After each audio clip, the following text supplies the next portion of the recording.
Tu sais, au lit, moi, j'ai pas vraiment de limite. Des fois, je peux être assez extrême. Et à ce moment-là, c'est assez rigolo parce que j'ai mon copilote de drague qui s'endort. Il était sur la banquette, il s'est endormi sur la blonde, je vous jure. Que voilà, elle est mariée, mais que sa situation est compliquée, qu'elle se pose des questions, machin.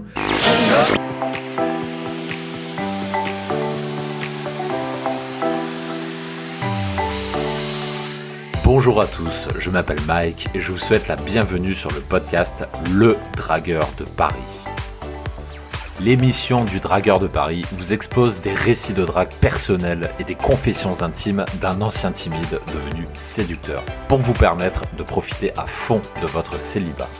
Le podcast est bien entendu disponible sur toutes les plateformes. Pensez à vous abonner pour ne pas rater la publication de chaque nouvel épisode.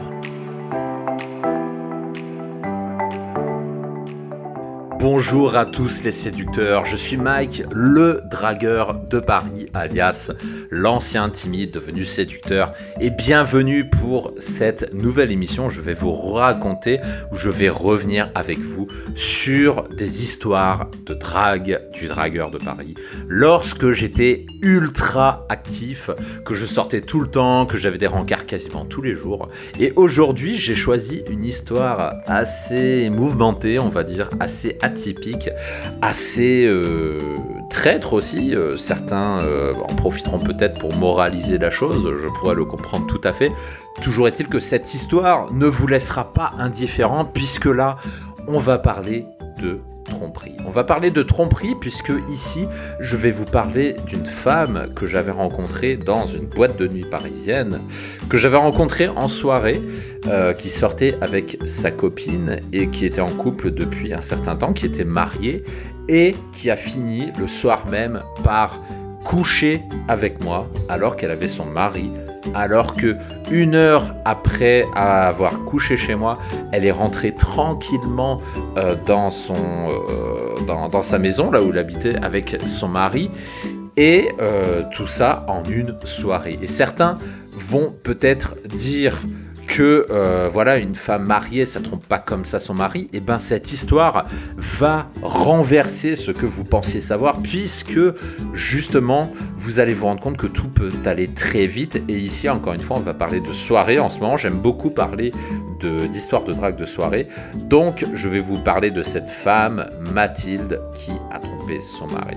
Petit dernier mot, j'en profite également. Il y a quelques semaines, on a ouvert sur Dragueur de Paris une nouvelle offre de coaching pour les soirées. C'est-à-dire, si vous faites partie de ces mecs qui ont envie de soirée mais qui ont peur de le faire, ou alors qui vont en soirée mais il ne se passe rien, vous voyez des gens qui s'embrassent autour de vous, vous avez vos potes qui ramènent une femme pour coucher avec elle le soir même, mais vous restez sur le carreau, vous êtes là, vous savez pas d'où vient le problème, vous savez qu'il y en a un, mais vous ne savez pas d'où il vient, et vous n'arrivez pas à coucher avec des filles. Et bien si vous faites partie de ces mecs-là, en description du podcast, je vous mets un lien pour accéder à cette offre d'accompagnement qu'on a ouvert il y a quelques semaines, qui fonctionne très très bien. Il y a beaucoup de mecs qui ont compris qu'avec l'été, c'était le bon moment pour se lancer. Donc, n'hésitez pas à le faire au moment où j'enregistre ce podcast. La rentrée approche, ça va être le feu parce que c'est le moment où les étudiantes arrivent, c'est le moment où tout recommence. Donc, ne ratez surtout pas cette étape dans la vie parisienne parce que la rentrée, c'est là où les choses se passent. Ça, c'était pour le petit aparté. Et sans plus de transition, on va commencer tout de suite ce nouveau récit de drague avec Mathilde. Nous sommes donc un soir, je crois qu'on est vendredi soir dans la capitale. On était à l'hiver à ce moment-là. Et comme d'habitude, qui dit vendredi soir, dit sortie. Ne restez pas chez vous le vendredi soir, parce que si vous faites ça, c'est que vous n'avez rien compris. Si vous voulez atteindre vos objectifs, si vous voulez coucher avec beaucoup de femmes et coucher avec des femmes le soir même, vous ne pouvez pas rater le vendredi et le samedi soir. Ce sont 2 jours, 2 nuits plutôt, à ne surtout pas rater parce que les filles sortent en soirée, elles sortent pour s'amuser, elles sortent pour boire et les mecs font partie de cet amusement et vous ne pouvez pas rater une telle soirée. Alors forcément, j'envoie un texto à mon wing, à mon copilote de soirée, et je lui fais écoute, passe à 22h chez moi, on sort. Dans notre langage, bien sûr, on sort, ça veut dire on va draguer. Puis elle me dit ok.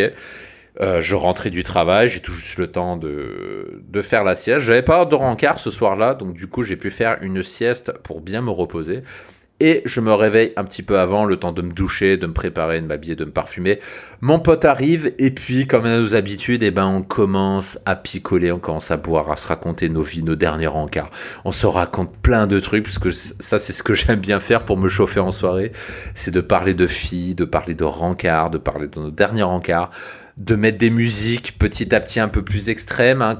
Quand vous êtes en train de vous chauffer avant de sortir en soirée, petite astuce, ne mettez pas des musiques gentilles, ne mettez pas des musiques calmes, ne mettez pas des musiques soporifiques, ne mettez pas des musiques où rien ne se passe, mettez du bourrin, mettez des vraies musiques, mettez du hard rock, mettez de la techno, mettez de la hard tech, mettez du métal, mettez ce que vous voulez, mais mettez des musiques qui donnent de l'énergie. Ça, c'est important, parce que c'est comme ça qu'on augmente son énergie. Et du coup, petit à petit, au fur et à mesure des verres et que l'heure passe, on met de la musique de plus en plus bourrin, de plus en plus extrême. Et ça, pendant 1h30, 2 heures à peu près, puisque j'aime bien me poser, prendre mon temps avant de sortir. Et puis, on décide de sortir. Et là, on se rend, je crois que c'était au Sullivan's de mémoire. On est sorti au Sullivan's, donc on a pris un Uber pour y aller. On s'est pas fait chier, on n'a pas voulu prendre le métro. De temps en temps, on s'offre des petits plaisirs, on commande un Uber. Et en 15 minutes, il nous amène au spot. On y arrive, c'est minuit. Et à cette heure-ci, il n'y a pas grand monde. Je ne sais plus pour quelle raison, mais il n'y avait pas grand monde. Il est arrivé sur les coups de minuit. C'est vrai que d'habitude, l'endroit est plein à craquer. Mais là, il n'y avait pas grand-chose. Donc du coup, qu'est-ce qu'on fait ? On se commande une bière, on écoute un petit peu la musique, on commence à se chauffer. Et puis là, au bout de quelques minutes, je me rends compte qu'on est en train de faire une grosse connerie.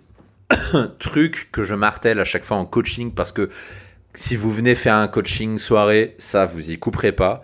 La règle, c'est la suivante, c'est dans les 5 minutes, quand vous commencez une soirée, vous devez d'aborder.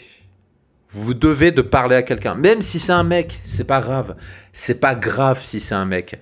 Mais dans les 5 minutes, vous devez faire quelque chose. Et là, je me rends compte qu'on n'est pas en train de parler à quelqu'un. Et du coup, je me dis, tiens, on va au fumoir et on va taper la discussion avec d'autres nanas. Et puis, on va au fumoir. Et puis là, on trouve 2 nanas qui, extérieurement, franchement, sans plus. Il y avait une blonde et une brune. Et de visu, elles ne nous attiraient pas plus que ça. Donc, du coup, on s'est mis à côté, on a commencé à parler. Je sais absolument plus ce qu'on s'est dit en phrase d'open. Je sais qu'il y a tout le temps les gens qui me demandent, c'est quoi ton opener, mec ? Mais je ne m'en souviens pas. Et l'opener, on s'en fout. Ça peut être aussi simple que quand vous allez dans un fumoir, vous arrivez, vous dites t'aurais pas du feu, et puis tac, vous enchaînez. Aussi simple que ça. Ah si, je crois que notre opener, c'était un truc du genre vous êtes meilleurs amis. On dirait, vous êtes très proches, vous êtes les meilleurs amis du monde. Je crois qu'on avait dit quelque chose comme ça. Et puis la discussion a commencé à s'embrayer. Et puis, donc, mon wing, il s'occupait de la blonde et moi, je m'occupais de la brune. Et puis, j'étais un petit peu bourré, je reconnais. Mais je me rappelle, j'avais quand même assez de lucidité pour me rendre compte que la blonde me plaisait absolument pas et que la brune était pas trop mal. La brune me plaisait pas mal. Elles avaient l'air d'avoir un certain âge, impossible à dire, mais à mon avis, elles avaient pas 20 ans. Voilà. Donc sur le moment, je n'en savais rien.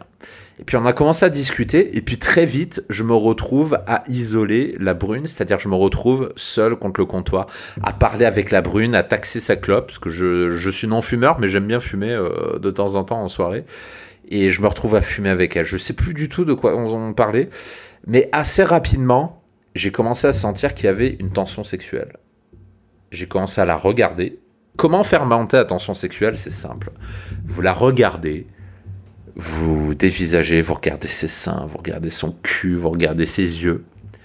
Vous la regardez et vous vous dites « Putain, elle est bonne quand même. Oh, elle est bonne. Qu'est-ce que j'aimerais bien la prendre par derrière, un bon coup comme ça dans le canapé ?» Et vous pensez à ce genre de truc. Et c'est ça, la sexualisation. Il y a énormément de gens qui n'ont pas compris ce qu'est la sexualisation, qui pensent que la sexualisation, c'est des phrases magiques. Mais alors ça, je le vois tout le temps. des gens qui me disent hey mec, c'est quoi ta phrase magique pour sexualiser? Il n'y a pas de phrase magique. La sexualisation, ce n'est pas une phrase magique. La sexualisation, qu'est-ce que c'est? C'est un état, c'est un ressenti. Et pour transmettre un ressenti, le meilleur moyen que vous avez pour le faire, c'est de vous mettre vous-même en état de sexualisation. Et pour se mettre en état de sexualisation, il faut regarder cette fille, regardez comme elle est belle, regardez-la, matez-la, dites-vous qu'elle est bonne et que vous aimeriez bien tirer un coup, vous aimeriez bien la baiser, parce que c'est comme ça, justement, qu'on fait monter son taux d'excitation. Et je la regardais comme ça, je me disais, ah, elle est pas mal quand même. Et du coup, je commence à sortir mon jeu de dragueur, je commence à me rapprocher, je commence à la quinoter, je commence à mettre la main sur l'épaule, machin.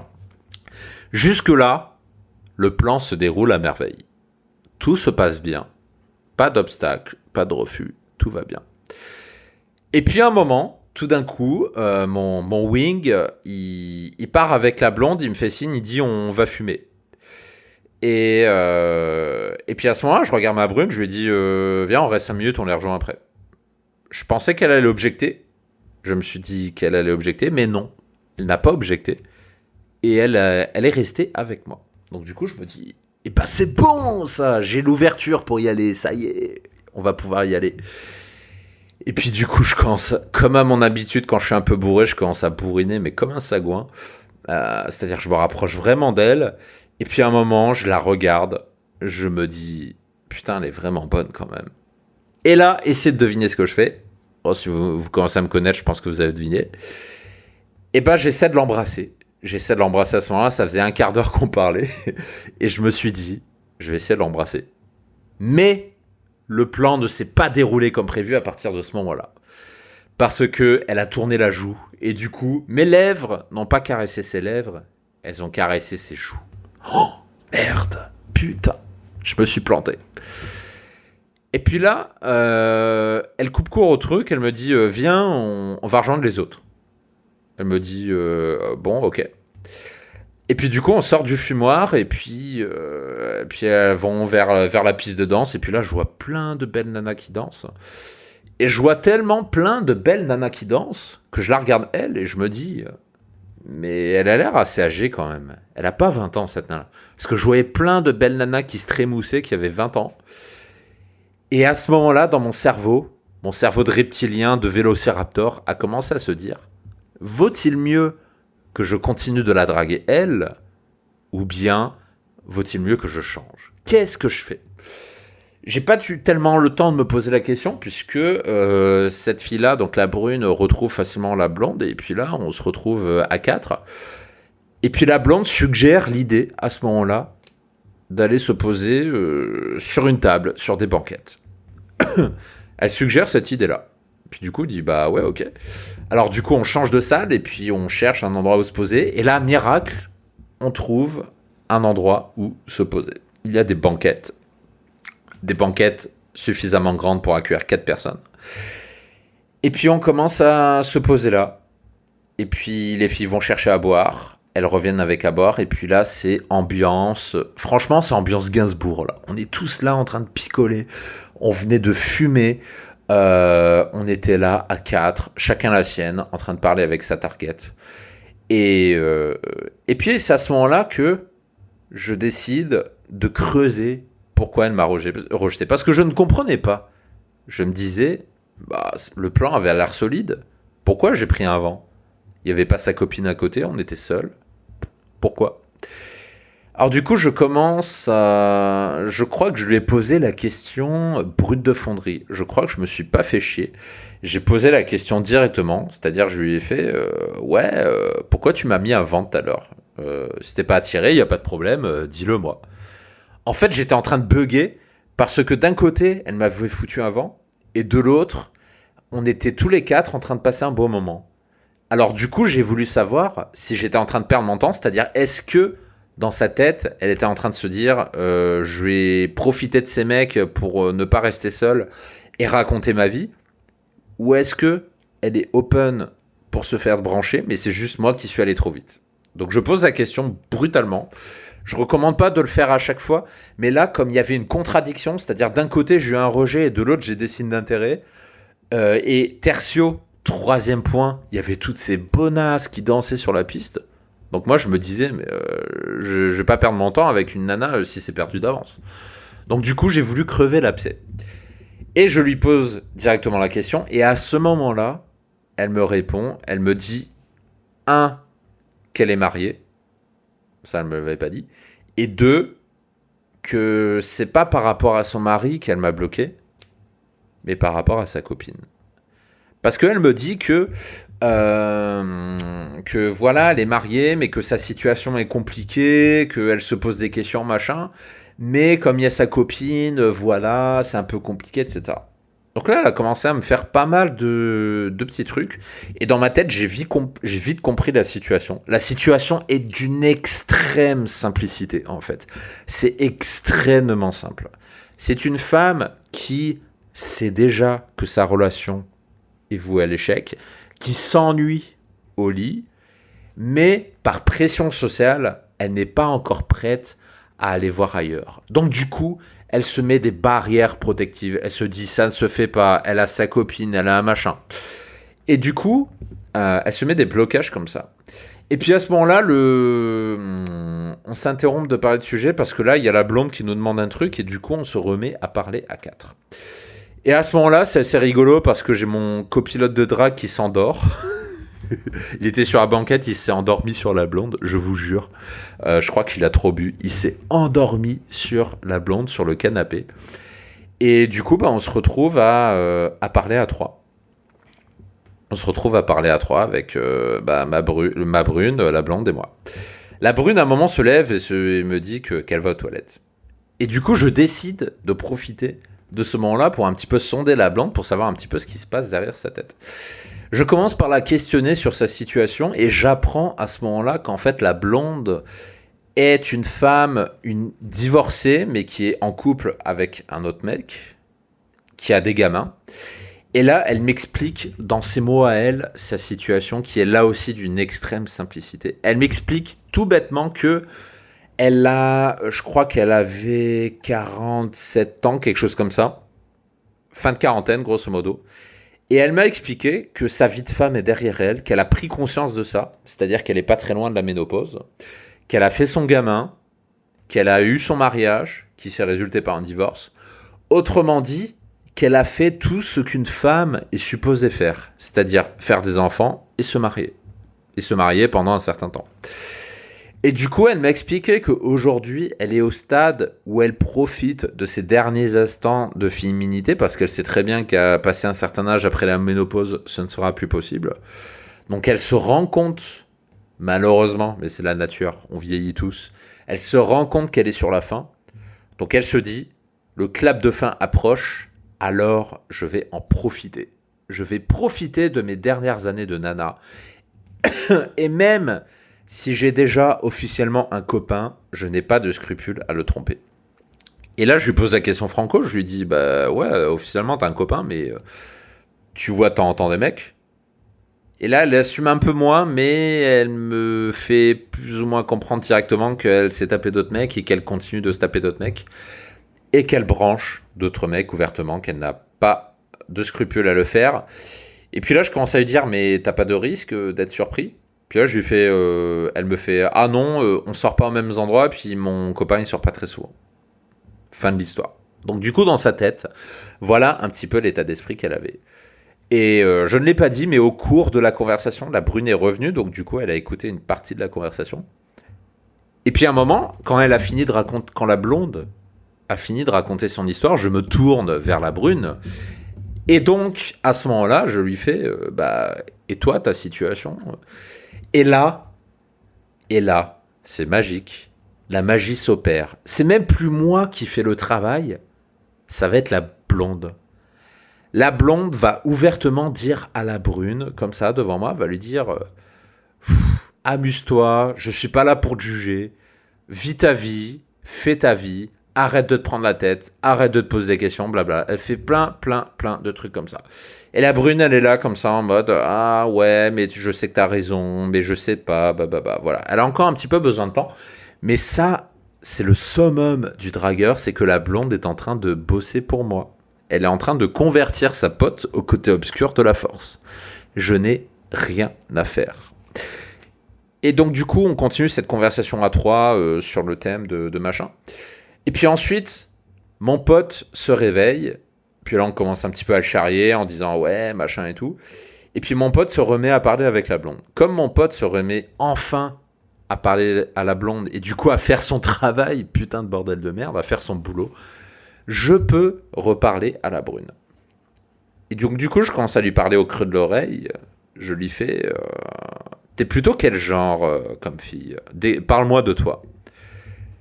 Et là, elle commence à me faire bah écoute, j'aime les mecs entreprenants, j'aime les mecs qui ont de l'initiative. Et là, je commence à la challenger un peu. Je lui fais ouais, vu ce que tu me dis et vu comment tu m'as freiné tout à l'heure, à mon avis, t'es le genre de fille pudique qui dit ouais, moi je fais plein de trucs au lit avec les mecs, mais en fait, je fais rien. Et puis là, elle objecte immédiatement. Elle me regarde et elle fait ah non, non, non, pas du tout. Au lit, Elle m'a pas dit je suis une vraie chienne, mais elle m'a dit quelque chose comme ça. Elle m'a dit au lit, ça n'a rien à voir, je suis quelqu'un d'autre. Mais en public, je suis un peu pudique, c'est vrai. Elle me dit ça comme ça. Et là, je creuse le sujet et je lui fais et qu'est-ce que tu aimes au lit? Et là, elle me fait bah écoute, j'aime être dominé. J'aime qu'on me maltraite. Elle me dit ça. Et puis là, je la challenge encore un peu plus, parce qu'au lit, j'aime bien me lâcher aussi des fois. Et je commence à lui dire, bah, tu sais, au lit, moi, j'ai pas vraiment de limite. Des fois, je peux être assez extrême. Et ça te fait pas peur. Et là, elle me fait, bah non. Au contraire, j'aime ça.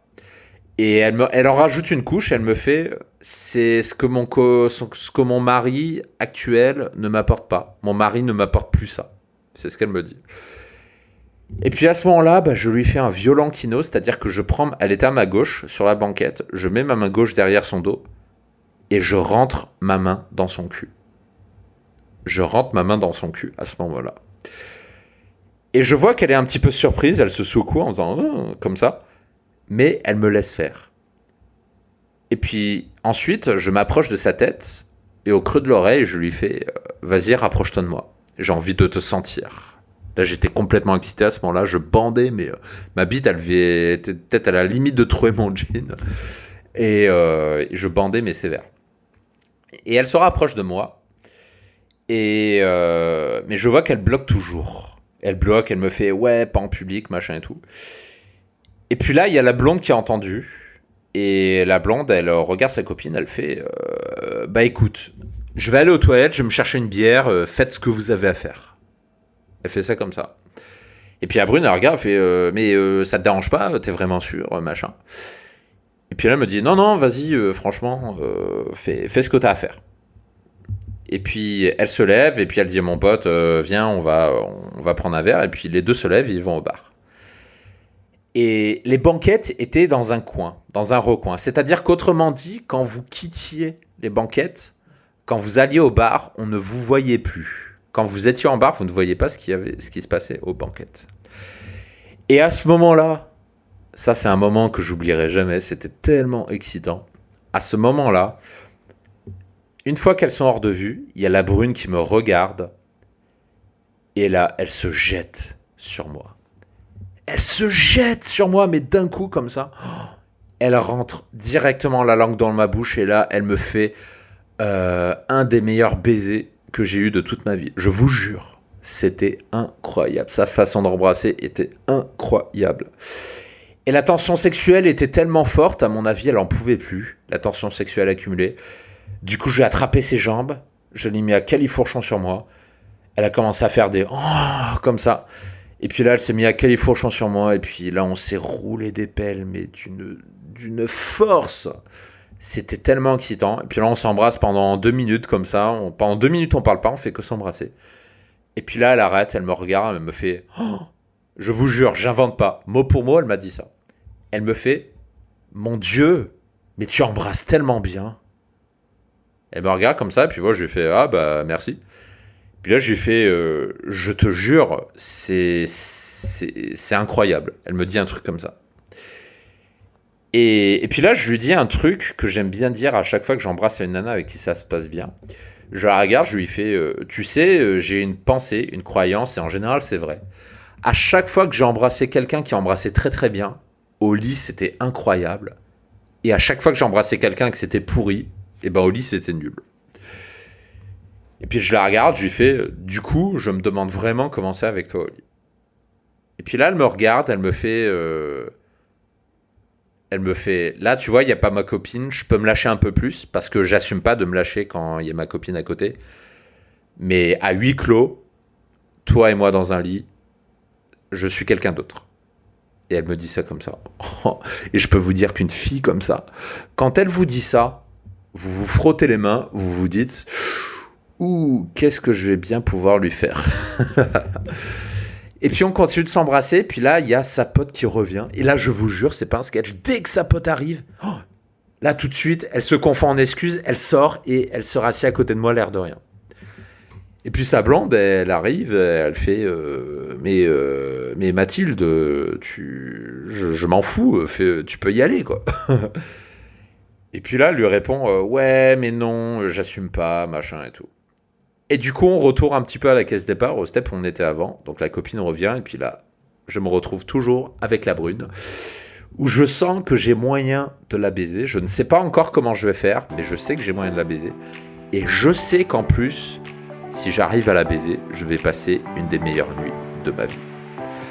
Voilà pour la première partie de ce podcast. Je coupe maintenant, puisque après, on va attaquer la partie beaucoup plus sexuelle, la partie encore plus interdite que tout ce que je viens déjà de vous dire, puisque là, quand on parle de tromperie, d'infidélité entre des femmes mariées, machin, là, c'est tout de suite les gens qui jugent, les gens qui crient, les gens qui machin. Alors du coup, je coupe la première partie maintenant et je vous donne rendez-vous dans la deuxième partie. Et comme à mon habitude, si vous êtes déjà abonné dans la communauté privée, vous avez le lien en description. Vous avez déjà accès à la partie 2, elle est déjà disponible. De même que toutes les parties 2 des précédentes histoires de drague, vous y avez accès maintenant. Et si vous n'y avez pas encore accès, vous pouvez vous abonner. Il vous suffit de cliquer sur le lien en description du podcast, de suivre les instructions. Et une fois que vous êtes inscrit, 1 minute après, vous pouvez écouter tout de suite la suite. Et vous pourrez également dévorer la suite des autres récits de drague que vous n'avez pas encore écoutés jusque-là. Du coup, je vous donne rendez-vous tout de suite dans la partie 2. On enchaîne. Et j'aurai également le plaisir de vous retrouver dans une prochaine émission de drague. Ciao, ciao.